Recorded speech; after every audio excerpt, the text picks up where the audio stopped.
Por que é tão fácil as privatizadas lucrarem? Parte 2. Mais dinheiro nosso para aumentar lucros.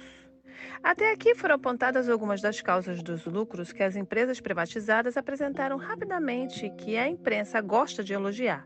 Aumento de preços e tarifas, demissões antes da privatização, dívidas engolidas pelo governo, compromisso dos fundos de pensão e das aposentadorias também engolidas pelo governo, mas há outras vantagens incríveis que engordam os lucros dos novos donos, sempre à custa do dinheiro do contribuinte, do nosso dinheiro.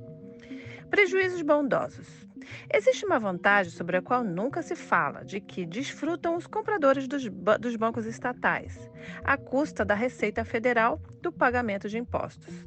Eles podem utilizar os prejuízos que os bancos estatais comprados por eles tenham sofrido nos últimos anos e acumulado nos balanços. Utilizar como? Eles podem pegar esses prejuízos e subtraí-lo do seu próprio lucro, reduzindo e, portanto, diminuindo também o imposto de renda que deveriam pagar. Com esse mecanismo chamado de crédito tributário, o banco comprador do Gaúcho Meridional pode utilizar um prejuízo de 230 milhões de reais do banco comprado em seu benefício. Quanto ele havia pago pelo Meridional? Apenas 267 milhões de reais. Como utilizou os 230 milhões de reais e seu gasto para comprar o banco seria, na verdade, de meros 37 milhões de reais. Quem se interessar por mais detalhes sobre essas operações deve consultar a magnífica reportagem da jornalista Maria Cristina Carvalho, publicada pela Gazeta Mercantil em 17 de novembro de 1998. Dinheiro em caixa. Por incrível que possa parecer, há estatais que foram vendidas com dinheiro em caixa, isto é, dinheiro que os compradores receberam de mão beijada.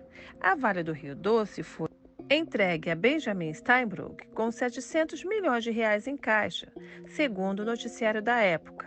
Ou, mais inacreditável ainda, simplesmente espantoso, a Telesp tinha nada menos que 1 bilhão, com letra B mesmo, em caixa ao ser entregue à Espanhola Telefônica, segundo a entrevista do diretor da empresa compradora, a Gazeta Mercantil, em janeiro de 1999, logo após a queda do real. Lembrete, a Telefônica pagou uma entrada de 2,2 bilhões de reais pela Telesp, descontando-se o dinheiro em caixa, seu reembolso, na verdade, foi de apenas 1,2 bilhão. Venda à prestação. Outro motivo para o aumento dos lucros dos compradores e novos rombos se as contas forem bem feitas para o governo. Na maioria das privatizações, o governo está sendo pago em prestações e com juros vergonhosamente baixos se comparados com as taxas normais no Brasil ou mais ainda, com as taxas que o governo tem pago sobre sua dívida cada vez mais alta. Na venda das redes ferroviárias, por exemplo, houve uma entrada de 10 a 20% do valor, com um prazo no total de nada menos de 30 anos. Isto é, nesses 3 primeiros anos, o comprador recebe dinheiro, fatura, utilizando o patrimônio formado pelo Estado ao longo de décadas e nada paga. E atenção, ainda recebe empréstimo do BNDES para investir. Mesmo no caso das teles, houve parcelamento cuidadosamente escondido por todo o noticiário. A entrada era de 40%, seguida de 2 parcelas de 30% cada, e venceram daí a 1 e 2 anos, respectivamente. Os comentaristas de jornais e TVs ou as reportagens sobre a venda repisavam o tempo todo que o governo iria receber 13,5 bilhões de reais, preço mínimo pedido no leilão, ou 4 vezes o valor recebido pela Vale do Rio Doce. Era mentira. A entrada seria de apenas 5,4 bilhões de reais ou 40% daquele valor. E quando as teles, afinal, foram vendidas por 22,2 bilhões de reais, os meios de comunicação trombetearam o tempo todo que o governo usaria aquela dinheirama para reduzir a dívida. Continuavam a esconder que, na verdade, o governo só receberia 40% desse valor, 8,8 bilhões de reais. De fato, receberia menos ainda, considerando-se que o governo financiaria por meio do BNDES 50% da entrada, quando o comprador fosse uma empresa nacional, mesmo que ela fosse apenas participante do consórcio. Moedas podres e truques. Nas primeiras privatizações, o governo chegou a aceitar que o pagamento fosse totalmente feito em moedas podres, isto é, títulos antigos emitidos pelo governo e que podiam ser comprados por até 50% do seu valor. A própria Companhia Siderúrgica Nacional foi vendida no leilão por 1,05 bilhão de reais, mas esse valor foi pago em sua quase totalidade, ou 1,01 bilhão de reais, com moedas podres, com apenas 38 milhões de reais pagos em dinheiro. Em outras palavras, foi nula a entrada de dinheiro nos cofres do governo, que na prática apenas recebeu de volta uma parcela de sua dívida em títulos. Exemplo, títulos da dívida agrária, espécie de promissória a ser paga ao longo dos anos, entregue aos proprietários rurais que tiveram suas fazendas desapropriadas. E os grupos compradores? Usaram títulos que compraram pela metade do preço para pagar ao governo, isto é, na verdade, compraram as estatais pela metade do preço anunciado. Há mais surpresas ainda, porém. Por incrível que pareça, e o que é geralmente desconhecido pela opinião pública, mesmo moedas podres usadas nos leilões também foram vendidas à prestação, financiadas pelo BNDES. Como assim? Era o próprio banco do governo que tinha moedas podres guardadas e as colocava em leilões para os interessados em comprar estatais em condições incríveis, até 12 anos para pagar e com juros privilegiados.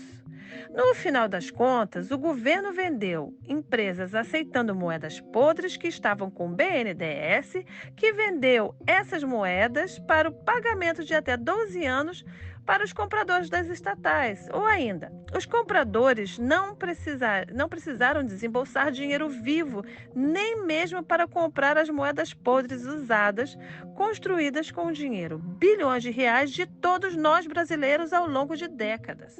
E mais financiamentos. Em resumo, o governo está vendendo empresas à prestação, fornecendo metade da entrada nos leilões, financiando até a compra de moedas podres, mas não se contenta com isso. Os felizes compradores das estatais brasileiras têm ainda novos presentes à sua espera. O BNDES lhes oferece empréstimos bilionários depois que tomam posse das empresas para executarem, com o dinheiro do Banco Estatal, logo o nosso dinheiro, os investimentos que se comprometeram a fazer. Ninguém se espante. Depois do caos nos serviços de energia elétrica no Rio, no começo de 1998, a Light ganhou um empréstimo de nada menos que 730 milhões de reais do BNDES.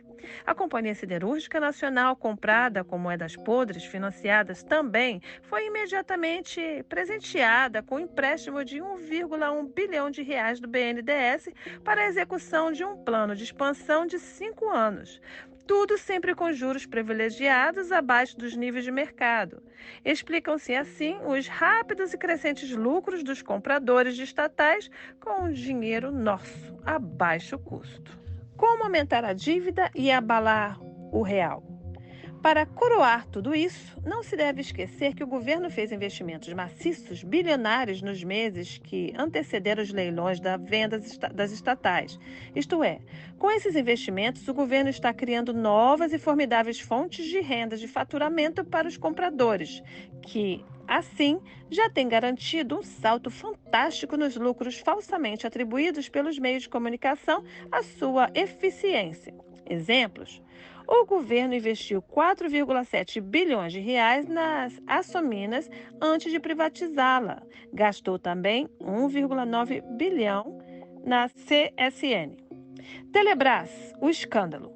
Mas o caso mais escandaloso de investimentos para enriquecer os compradores foi o sistema da Telebrás. Em 1996, o governo duplicou os investimentos nas teles, alcançando 7,5 bilhões de reais, chegou aos 8,5 bilhões de reais em 1997 e investiu mais 5 bilhões de reais nos primeiros semestres de 1998, totalizando, portanto, 21 bilhões de reais de investimento em 2 anos e meio.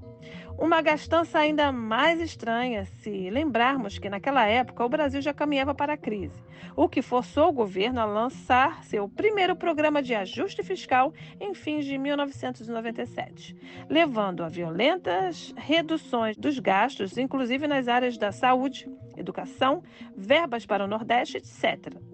Com essa dinheirama, o governo ampliou as redes, instalações, estações, cabos, toda a infraestrutura do sistema telefônico, deixando tudo pronto para as telefônicas chegarem, puxarem as linhas até a casa do freguês e começarem a faturar para os seus próprios cofres.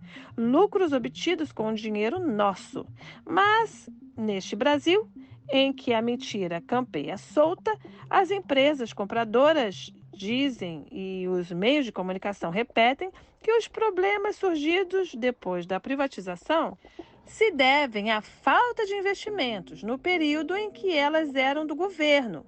A mesma mentira repetida também pelos compradores das empresas paulistas de energia elétrica já privatizadas.